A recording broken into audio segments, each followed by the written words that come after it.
Hello and welcome to the 83rd episode of the Successful Mentalist podcast. My name's Ashley Green. I'm joined by Aidan O'Sullivan, and technically, Aidan, we've actually done over 100 episodes if you include the Just the Tip episodes that we launch in the middle of the week. But for the main long episodes, 83. Madness. We've been doing this for what feels like donkey's years, but actually only goes back to 2020. But crikey, we're in this for the long haul, and we've got so many past episodes on a variety of different topics. It's awesome. But what are we talking about today?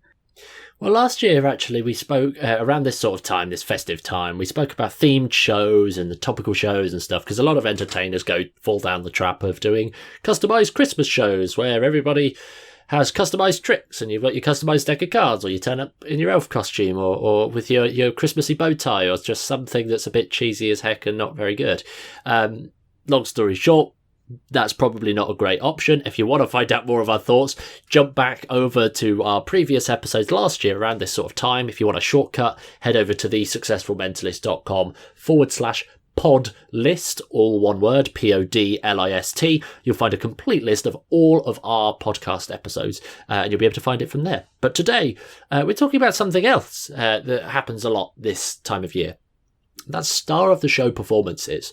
Now, a couple of weeks ago, we shared a little Just the Tip episode, planting the seed on this subject of why star of the show performances ultimately suck, why they're not very good.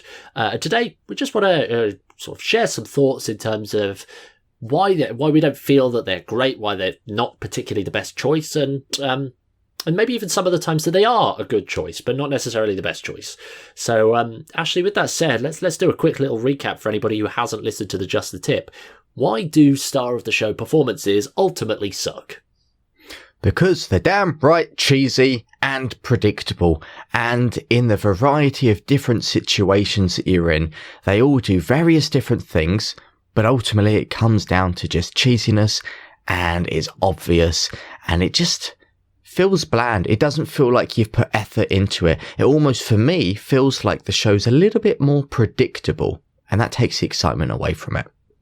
Yeah, it kind of does this whole concept of rubbing people up the wrong way, and people, you got to know your audience, and this is where it originally came from. This whole concept of star of the show performances not being great. One of our Learn to Thrive clients basically was asked to do a special announcement for the company director's 25th year at the company. They was going to do a big thing about it as part of this meeting, which great, by all means, they go ahead and do. And he wanted to put it as part of a random selection in the routine that would just so happen to be that director, and at the end of the routine it would be a special prediction that also includes a bit about the director. Now, in and of itself, it's a bit of a challenging approach, because you do a random selection and it just so happens to be the director who then becomes the star of the show. Come on, guys, we got to know our audience here. And in this case, office politics dictates that most people won't particularly like the directors or the management team. There'll just be some gossip behind the scenes. It's not a rule. It's not a guarantee for everywhere. But 9 times out of 10, there'll be gossip around the higher management, just because that's the culture that we live in. And as a result, doing this random selection that just so happens to be the director might be great for the director and the management team, but it is sucky for everybody else actually in the organisation that's at that show. Now, that's just one example of it maybe being a bit of a poor choice in corporate and kids' parties. It's the same thing. You can't do one kid being the absolute star of the show, because all the other kids will cry and get jealous, and it'll be the worst birthday party or the worst kids' party in the world. Let's not do that. So again, very cheesy, very predictable, can turn off your audience and create a sour environment, but that's not it. At the end of the day, that's just one aspect of the reason that star of the show performances suck. The other thing is that for me anyway, is that a lot of people just don't really think much about it.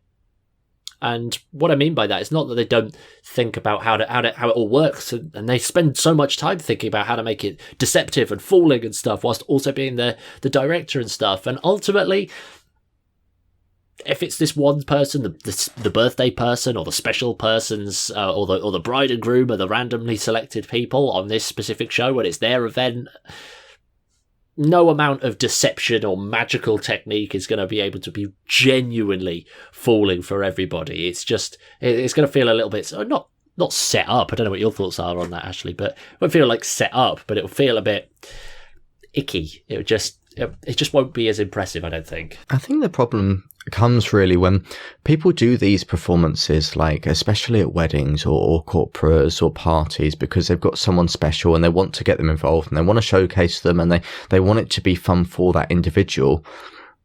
But the main problem comes from it is that's where it's left. People just go, well, I'll do a cool trick with them. For example, in weddings, one of the most common ones we see here, I'll be interested in what it's like for the rest of the world. But I know in the UK, when people do the main moment with the bride and groom, where they get them up and it's like, bang, this is the start of the show, big finale. Every magician just does like PK touch to show the connection between the bride and groom. For me, that's cheesy, and it just kind of stops there. Magicians don't, and entertainers and mentalists, with a whole kind of rap here, they don't think enough about the actual performance, enough about the entertainment, enough about the engagement with every single person else in the room. For me, it's the lowest point during the routine because it's not been thought enough with it. Like, the rest of the show can be fantastic, but then it takes this dip because there's less engagement. It doesn't make that much sense. And the show isn't constructed in a way that's actually good, actually entertaining like the rest of the show was. At least that's another thought that's just kind of popped to mind as well. Yeah, it's kind of one of those things. I wouldn't necessarily say it's disengaging for everybody, but it's definitely a different type of engagement. The feel of the show changes. It's a very different dynamic when you're... And again, people do think about it, as we said. Like, I think people think about it, but too much. They think about the trick way too much. So they've got this really beautiful script and they've got this really beautiful routine that's designed really well to get the bride and groom connected and demonstrate their connection. And if this sounds like something that you would do... I hate to pop or burst the bubble, but there's a significant amount of other entertainers in the world that are doing the same thing. That demonstrate connection and all of that kind of stuff for bride and grooms and couples in their audiences and stuff. And like, I just don't think I don't think people think about it enough at the end of the day. And for a lot of people, that's not what they want. It's just not what they want. But yeah, I don't think it's. I don't necessarily think it's a problem for the engagement factor. It's just there's a lot of effort that goes into making that trick and that one routine really, really great, much so that the focus is all into that trick rather than that trick doing its work outside. It's a slightly different switch, but yeah, one that most people just choose the path of least resistance and overthink the wrong thing, maybe. So here's a question for you then. If you had, like in our client's case from Learn to Thrive, you had someone approach you saying they wanted a show then, Aidan, and your philosophies on the star of the show performances, we kind of know loosely by now by what you've said, and you had someone wanting to book you for a show and they said, can you do this big thing with this person? And you were like, oh, this is going to be a little bit lame. How would you handle it? Like, if the person specifically after that, would you just turn them down, say you're not right for them? How would you go about handling that with, a potential client?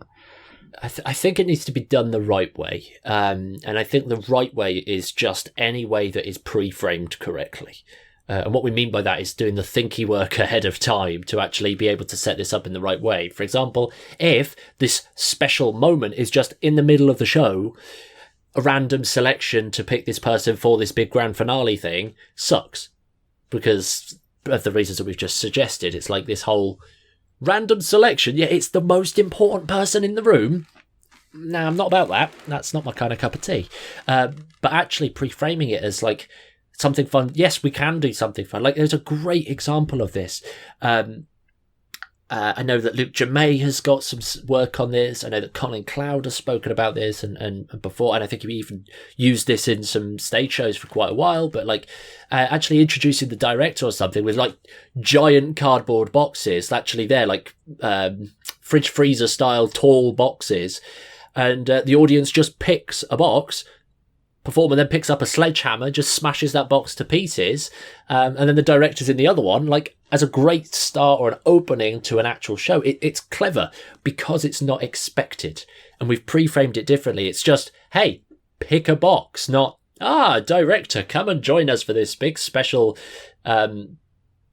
shoe polishing thing. It's just the pre-frame is different. The approach is very, very different. We're playing it discreet rather than all about this one person or all about making that one person feel special or amazing or anything like that. This links in a lot what we said last year when we was doing a podcast last year on theme shows. Our thoughts were people just kind of push it over and over and over, and there's too much cheese. Yes, you can have too much cheese. A little bit can sometimes be funny, a little bit comical. You can play it well, but sometimes you just have so much cheese. It's an ultimate cheese fest. Too much magic, too much elf is, especially in these in this Christmas theme shows. We slammed that and we went, actually, it's best being a little bit more reserved with it. Maybe some subtle little things in there is all you need. And the thing is, with these star of the show performances, the advice from what we've just heard there is kind of the same thing, right? Yeah, I mean, kind of. It's just it's putting the attention on the right stuff, not the what you think will be great and what your audience will think. Yeah, that's the dynamic, isn't it? At the end of the day, like if we are really good magicians, mind readers, whatever you want to call ourselves, our job ultimately is not to do tricks. Our job is to, if you want to really boil it down, fool people. And how do we fool people? We know what they're going to think, and we understand the way they think, and we understand a little bit about them enough to be able to hide in the blind spots and do things that they aren't expecting. That's it at its fundamental core. Whether we're a magician doing sleight of hand, or we're a mind reader doing billet peaks or anything near and far between, our ultimate job is to fool our audience by understanding what they know and hiding outside of that through our methods, etc., etc. And in performance mode, it's the same thing in these situations. We have to be able to understand what our audience is likely to want and likely to think, so that we can then either write shows that fit around that, or write routines that still appeal to our audience. Because the worst thing that you can do in especially a festive show, oh my gosh, like a happy celebrate, everyone get together, put the feet up, hang out, and then suddenly it's all hail the boss, or all hail team management, or all hail this specific person that's organised it. It's the easiest way to basically turn half of your room from engaged to utterly dissatisfied. Literally just by the context of that piece. Like, I've been there, I've done it, I've fluffed it up, we'll probably never do that again, just because it's not worth it. You'd rather keep people all on your side by knowing what they're likely to expect and want, and then giving that to them. If that makes sense. I went on a couple of tangents there. Probably didn't even answer your question or your comment. Don't even care. Tangents are the best things, because that's where little interesting facts come up. I think we kind of cracked this when we done one of our videos in the Learn to Thrive course. We was looking at kind of exploring the principles behind kind of how to build up shows and build up tricks and your routines, and it all starts from like that bigger vision, kind of looking at what is the overall kind of purpose of what you're doing. When you understand that purpose, then you can backtrack it. And this is a problem I see. And this is why I think some things become too cheesy or a little bit cliches, which it can be when you've got like the director up doing a trick, or you've got the bride and groom doing a trick, or the birthday boy doing a trick. It's a little bit cliche, a little bit kind of, you can see where it's going. And that's my problem with these styles of performances. You can kind of see where it's going ahead of time. By the time the trick starts, you can kind of get a gauge or an understanding of, okay, this might be what's going to happen here. And that really annoys me. And one of I think the easiest things of getting out of that is getting out the mindset that most magicians just kind of have themselves in. What tricks would be cool? What will go together? What will this audience like? That's kind of as far as most magicians go, just piecing together tricks. Some magicians go a little bit further than that and go, okay, let's look at my character. What tricks would my character do? Let's piece that into a show. And they take it a step beyond. But if you really want to advance this and go further, like, what is the actual point? What is the purpose of you doing this thing? What is the purpose of you being at this event, whatever it is, whether it's a party or the annual general meeting of a company or a wedding, like, what is the purpose? What is the point of you doing this? Like, what do you want people to feel? What do you want people to experience overall? And when you can start to piece that together, then you can backtrack, then you can start putting in like the plots and the premises and going from there and actually developing a show which has more of an impact, which is going to leave a greater impression at the event, on the people at the event and the people who are booking you and the important people there overall. You don't just want to be, oh, that was cool. Oh, he did get me involved, which was really nice. Oh, she brought me up and then, yeah, cut me in half because it was my birthday. What's the point of that? Like, actually, if you think about it, what is the actual point? If you look kind of holistically and you look at this bigger vision and start to backtrack it from there, you can create such a more profound and beautiful experience and start to achieve something which will leave people talking about it for longer because it's an actual show, an actual performance rather than just a bunch of tricks. Again, this is something which we started talking about very early on in the podcast, like looking at the bigger vision. What is the point of you performing? And when you can understand that, that is one easy way to stop everything becoming a little bit cliche, a little bit boring, a little bit predictable, and a little bit too much cheesy. Yeah, it really, you mentioned a few things there that are particularly prominent, like that trick focus nature. A huge problem. It's so easy to think, right, okay, we'll use the example of a wedding because this is something, this is an actual approach that I've had to shift as a result of this. And in fact, you know what, I wasn't going to, but I will tell you how I'm going about wedding shows in future, just as it's a very subtle change. But I think everyone will resonate with it. Now, say weddings in this situation, like you have to know who your audience are, and everybody here is celebrating a wedding, which is great. Bride and groom, or not necessarily just bride and groom, but the couple themselves. They've got married, they're celebrating, great. The whole day is attention on them. Every bit of it is attention on them. Would they like a bonus bit more attention upon all of the attention that they've got that day?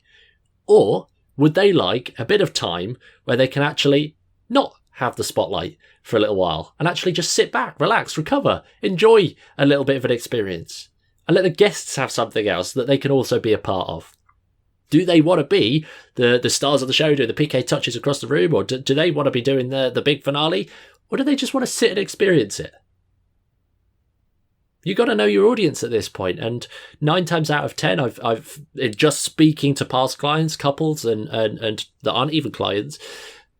A lot of times they just want to just chill out for a bit. You're there to entertain them, not to get them involved and get them doing stuff, and that's a very important difference. Like, we're not there to I don't know, put them on a pedestal even more so than the one they're already on. But at the same time, it's like, we have to know what they want, but we ultimately have to know that purpose of what it is that we're doing. In this case, the show that I was doing was back when I wasn't really thinking about it. The show, the whole aim was just to show off and help celebrate the bride and the groom, and I was doing that pedestal stuff. I was putting them on that pedestal to make them think, yeah, they're amazing and stuff. And then I had the questions. I realised that actually that's not particularly what they want. Everything changed. Now what's the purpose of it? It's to entertain the blooming guests. That's why I've been booked in the first place. It's not to entertain the bride and the groom and make them look amazing. I've been there to entertain the guests. So that switch, that purpose of the entire show is just subtly shifted.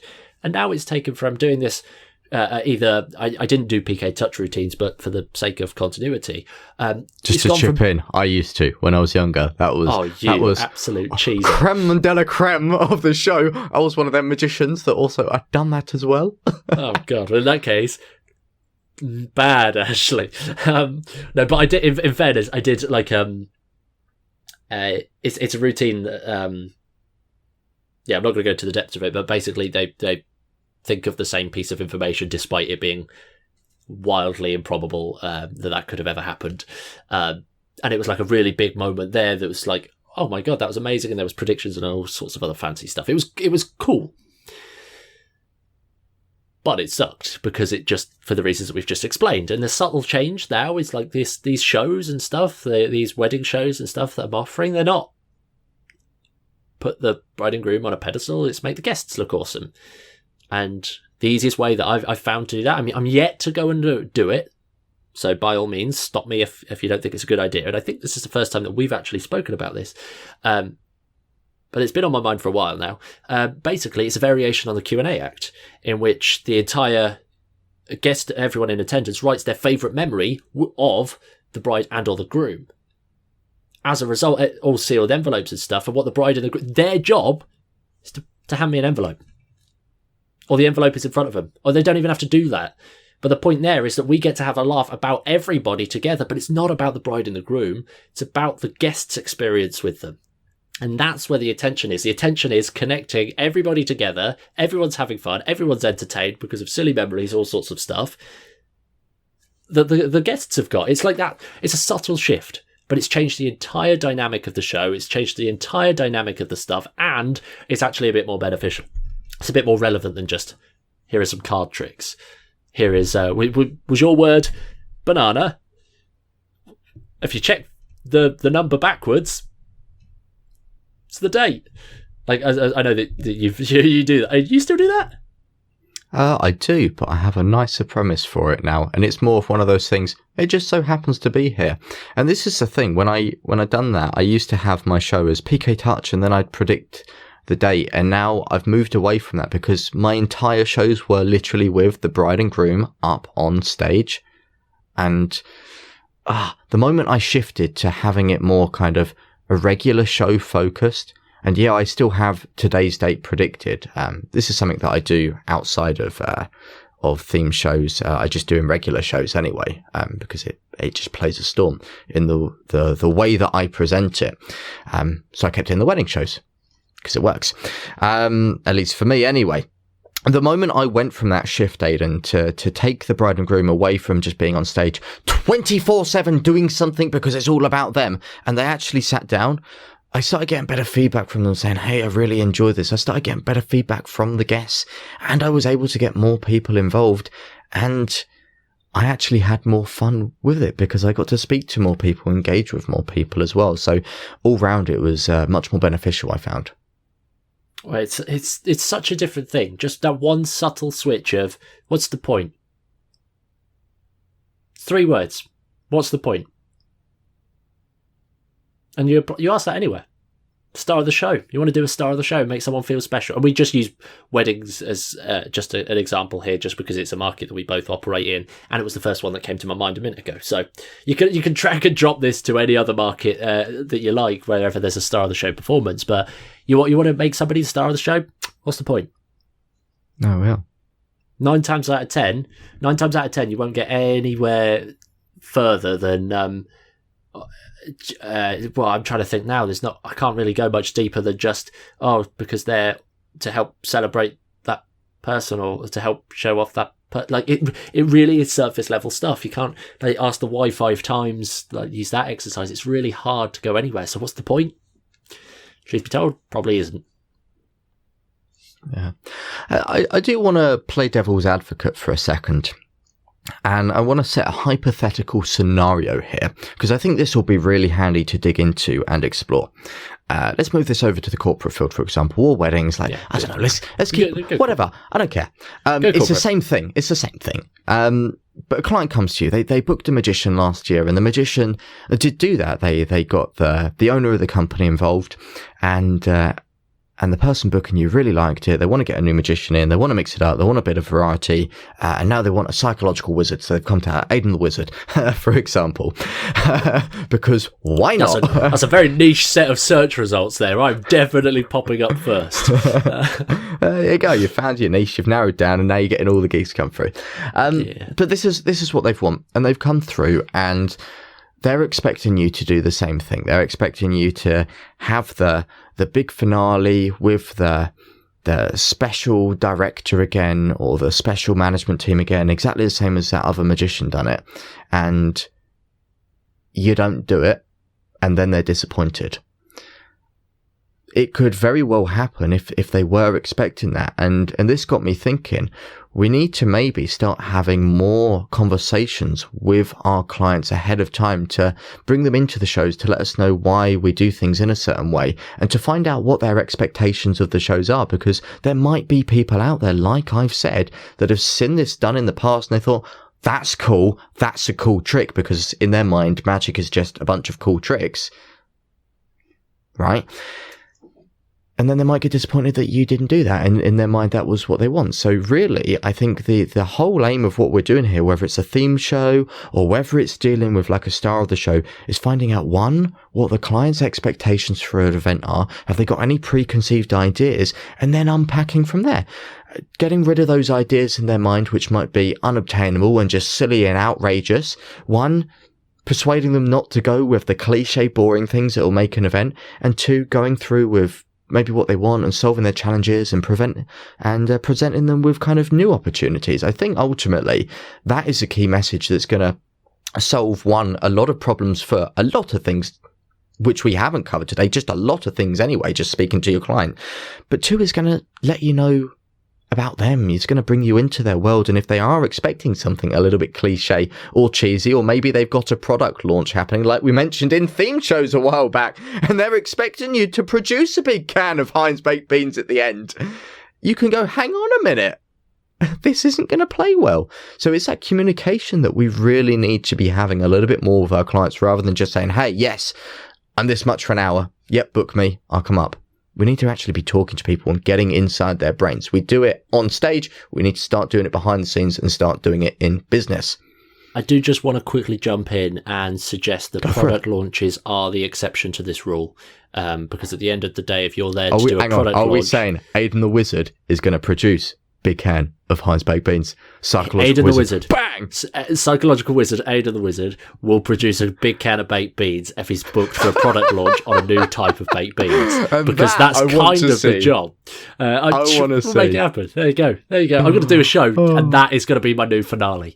Doves flying everywhere, glitter bombs, and then you're going to finish with the old like snowflakes, you know, like the ripped up paper, and then there's snow all over, but it's just not beans. Snow. It's just beans just raining from the ceiling, and you're there like, yeah, best product launch in the world. There you go. All in character. There's a psychological premise over the top of it. 100%. I'm not the star of the show tonight. It's the beans. It's these miraculous, low-fat, high-energy beans. And they start firing. Anyway, I don't know where that took, but wow. But yes, the point there being that product launches are the exception to the rule, because the product kind of has to be the star of the show in that sense. But we're talking people here, not things, for the most part. There was a point that came to mind on that. Talking to people, communicating with people. Not about the baked beans, but I'm so distracted by the beans. The bean launch. There we are. Wow, we're bringing that to our touring show. That's how Aidan will finish every night, revealing a new can of different baked beans. Anyway, but no, I was saying more about kind of like talking to your client, understanding their wants and needs and expectations beforehand to get inside their head. Yeah. So here's the thing. If somebody came to me asking for that kind of stuff, they wanted a star of the show style performance. It goes back to the thing we said right at the start in terms of how you pre-frame the situation. Except now it's just pre-framing before you've even booked the show. Like we spoke earlier about pre-framing the routine in terms of what is the point in the routine. Is it going to be obvious, or is it going to be a more discreet or a more subtle star of the show style thing? But it comes now even bigger. Like somebody wants that, and it's not really something that I do. It's not my gig. They want a psychological wizard to go and do a star of the show performance for this corporate director, and I don't do it. I'm not the right psychological wizard. It's like that's their trade-off. They have to find somebody who can do the star of the show thing, or they can find me as the psychological wizard. You wait, there'll be 100 psychological wizards in the UK now, all over the world. There'll be millions of us. There we are. But that's the point. It's like it's the ultimate realization. Like if you know what your client actually wants, you can give it to them, or not, as the case may be. I would, if somebody was insistent on that and they weren't open to the flexibility of like as we spoke earlier, the pre-framing it so it's a bit more subtle and a bit less cliche or a bit less cheesy, then if they weren't open to that option, I'm just not right for them, and they can pay me as much as they absolutely like. It's just not my cup of tea. It's not my thing, and I'd move on and push the gig maybe to somebody else that I know that is happy to do that. But yeah, perfect answer. It's a perfect answer. This is all about being more essential with the way you perform. You know, you understand your act, you understand your offer, you understand your product, you know what you're supposed to be offering to your client. And it's like, you're not going to do it because, one, you're not going to enjoy it, and two, that's not your product. It's not in suiting with what you do. You're going off rails. You're going off into some other tangent elsewhere, and that has a negative knock-on effect. You're not performing the shows that you actually want to be doing, the ones which you're good at and the ones that you wholeheartedly believe in. You know, when people come to me and they say these crazy ideas, it's my job to follow through with and to bring this back into corporate, for example. The amount of people that say to me in the corporate world, because they've had magicians in the past before, this is the exact same thing, performing during the meal. And I'm like, no, you've got to be prepared as an entertainer to say no. Just because other magicians have done something doesn't mean I do it well. Doesn't mean I believe in it. I think entertainment during the meal is awful. The same as we think star of the show performances a little bit cheesy, a little bit weird. So we've got to be prepared to say no and say, hey, what I can do is this, what I will do is this. Here's the things which I think we can do. Here's the things which I would change. Here's the things that I could do better. And then let them know. They're either going to say yes or no. If they say yes, fantastic. If they say no, exactly as Aidan said, you've just taken a gig away which you're not going to enjoy. You can refer it to a friend or someone else that's more comfortable. Like, I do this all the time. I think this is a problem with magicians. Magicians are too open to just kind of being yes, I'll do anything. And this is where the theme shows, the star of the show performances come from. I think as well as another problem. They're just kind of like, yep, I'll do that because it pays the bills, and they're not essential enough with what they're performing. Yeah, I think the big thing here is, like, I went out for a walk yesterday, nice long walk, listened to a couple of episodes of the Tim Ferriss Show podcast, another great podcast. I saw with the singer that you don't see her face. Saw it in your Instagram story. Yeah, that was that one. That was actually the one just before the one I listened to, and that I'm mentioning now. So, fun fact, that was actually genuinely fantabulous. That's a word that I've just absolutely not totally made up or something there. That's not a word I was supposed to be using. Anyway, Tim Ferriss talking to Sia, great episode, but that's not the one I'm after. The one I'm after is actually an interview with Gary Keller, the co-author of the One Thing book. And they were talking in this context about managing time and taking meetings with people and stuff. And they was talking about how to protect your time and actually protect the time for your most important one things and the things that you value the most. And they spoke quite heavily about how to say no elegantly in the right way. And because there's a few people that are listening to this, and because we're mind readers, we know this, Ashley, there'll be a few people listening to this that'll think, oh yeah, but maybe if I really like the client or I really want the gig or this, that and the other, I'll just say yes. But the truth is, like, if you take the exact phrasing that they spoke about in that episode in terms of time management, I'm just going to say that, and then I think you'll be able to piece the dots. But in the case of time management, I'm so sorry. If I say yes to you, then I'll have to say yes to everyone. So as a result, by default, I'm going to have to say no right now. If I say yes to just doing this star of the show thing to you right now and just doing it because you want the gig or because it's a thing, if I say yes to you right now, I'm going to have to say yes to everybody for the sake of a fair run business. Or perhaps somebody in the room wants to book you a year later and they've said, oh, but you did it last year for this kind of event. Now you're in a tricky position. You need rules to go by through your entertainment business, and perhaps this is one of them. Do you do star of the show performances? Yes, no, set it, forget it. It's your call. We're not trying to force an agenda here. We're just sharing some philosophies. But in the case of that time management, if I say yes to you, I have to say yes to everybody, and I just don't have the capacity to do that, or don't have the desire to do that. So unfortunately, it's just a blanket no right now. It's a simple way to enforce your rules. And same thing comes into here. So even if you do kind of want it or you feel kind of up for it, just remember it will have its knock-on effects. Because one yes is then potentially another yes, and then another yes becomes another 2 yeses, and then another 2 yeses become 5 yeses, and suddenly every single one of your shows is something that's unfulfilling. You're constantly chasing the wrong gigs, and you live an unsatisfied life in entertainment, which is not what we want. No, we are. That's it. You've got to start being more essential with the things that you actually do. Here's something which I'd love to get your opinions on now, Aidan. we've mentioned our views that we don't like particularly the star of the show style performances.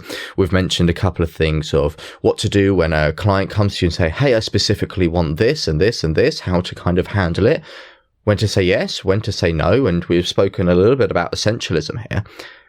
Let me tell you about one of the things I was planning for one of my clients, and you can be openly honest on the podcast in the public domain, because I'd love to get your insights on what this is. So a client came to me and they were really struggling to do their speech at a wedding. They're really struggling to do their speech, and they went, I can't do it. I'm going to have it pre-recorded. And we know the groom's speech is kind of like a big deal at a wedding, and to have it pre-recorded, it seems a bit like awkward for the groom. Everyone's got to watch it when everyone else is doing their speeches live. It just felt off and felt weird. So as a solution, we decided to tie that into a performance, and the way the show was going to end throughout their speech, there was little references naturally, which is going to pop up through a speech about the bride and groom and how they met. And it just so happened that those various things that they mentioned were also things that people randomly thought of during the show. And then at the end of the speech, it would be like, oh, did you see it, by the way? Did you hear it? And then it was tied together, and at the end, and then it would place the individual like clips. And then on the back of like the football team that he runs locally, there was a prediction on the back of all of their shirts with today's date, because that's another thing that I do. But the whole kind of purpose there was, it was done to give more justification to why the speech was recorded. So rather than just being it's recorded, it's a little bit awkward, everyone looks at him as a bit like, why don't you just do it live? It gives justification to do that. And then it flows perfectly in. So it's like the show doesn't finish, it flows perfectly into the speech, then it looks fine. That's kind of the style of how I had planned it with him to finish. And I want to leave that to you, because it's a similar sort of concept, right? Star of the show, and now you've got like the groom finishing the show in that style. I'm going to leave this in your court. What are your thoughts?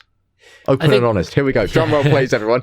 Is he going to slam it? Is he going to like it? Or is he going to say, absolutely, bloody bloody hell, man, you've let yourself go in recent months?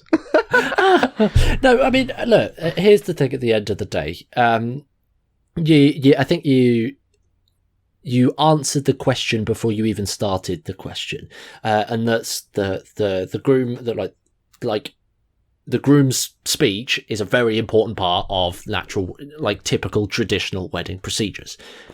You're not adding a star of the show into that, because it's already implicit. It's already a thing for these weddings. What you're actually doing is just helping them. You're making it a bit more unique in the way it's delivered, and yes, you might be bolting that to the end of a performance, or you might be able to just weave it into a performance. I think that's, to be fair, quite a clever approach, especially given the circumstances in terms of the person not really feeling comfortable to deliver it live. I don't think that that's particularly star of the showy, because it's not, you're not putting them on an absolute plinth to be like, look at them, look how amazing they are, look at them, their connection is amazing. It's like it's like, it is that preframe of it's much more subtle, even though it's quite a blatant set of reveals there. It's much more subtle in the way that it's delivered. Truth be told, I because you're not adding and making a big old deal out of something that isn't usually there, I don't think it's a problem. But just because it's part of the normal runnings, I actually think that sounds quite. It does sound quite a lot like OTT at weddings, but at the same time, in the situation, I think it might play quite well. Well, this is one of the things, we're big advocates of trying to solve as many challenges as we can for the client, because we make ourselves more valuable, and this was a big challenge for them, and I was like, I can solve this. And I think you've hit the nail on the head there. Whether you want to do something that isn't star of the show, whether you want to have a theme, or whether you want to have a star of the show, blah, blah, blah, blah, whatever you're doing, I think the subtle approach can often be best. And I think that's what's going to play well. If there is something that you really want to do, play it subtly in there. Like we mentioned to Arise, like with getting the director involved. We said, hey, maybe a more subtler approach would be good, because the management team will be able to see it one way, and the regular employees will just be able to enjoy it for what it is, just a magic show with some tricks. It's ultimate dual reality at the end of the day. And just for absolute, we're not going to go into the depths of it now, but just dual reality is perhaps my favourite tool in magic and mentalism right now. In this situation, star of the show performances, having a subtle but yet prominent dual reality approach to your performance, like we just mentioned there, genius. Dual reality in and of itself, as a method, as an approach, genius. In fact, we've even seen some people that you guys will definitely, especially if you've been long-term listeners to the podcast, be familiar with. We know some email marketers that are very clever at using dual reality in order to actually run email campaigns and stuff. It's such a profound technique, and that subtle approach, that less is more, that let's do this like less but better, not just less is more. Yeah, it's really, really profound, and I think especially in the world of star of the show performances, it's something that we need to think about a little bit more. There we are. Well, big thoughts. So, to pass it back to you, Aidan, then to wrap up, what is the main kind of key lessons we can take from today's episode with everything that we've covered? Because we've covered a lot. A lot of ground, a few little tangents, a few little things off point, we've brought it back, and a few little topics within, which we didn't think were going to come up, but did come up, surprisingly. So how would you round this episode up with kind of like what we've discussed and what we've learned today? I think ultimately, star of the show performances, they can come across cliche, cheesy, and a little OTT. The decision that is it, like, we've done our job now when it comes down to all of this stuff. Like, we've said our thoughts, we've shared our philosophies, we've given some examples of both real life and some theoretical examples. It's up to you guys, the listeners, now to actually take action on this. And you can sit and listen and think, yeah, that's cool. This conversation is now going to linger in the back of your mind until the day that you're about to do a star of the show performance, and then it'll all come back up and like, oh my god, I don't really like doing this. Oh, then it'll be weird. So make your decision now. Create your actions now. First of all, star of the show performances. Do you like them? Do you not? Yes, no. Make that rule. Run it in your entertainment business. Effective immediately. In fact, I'm going to pause for 5 seconds and help you make your decision.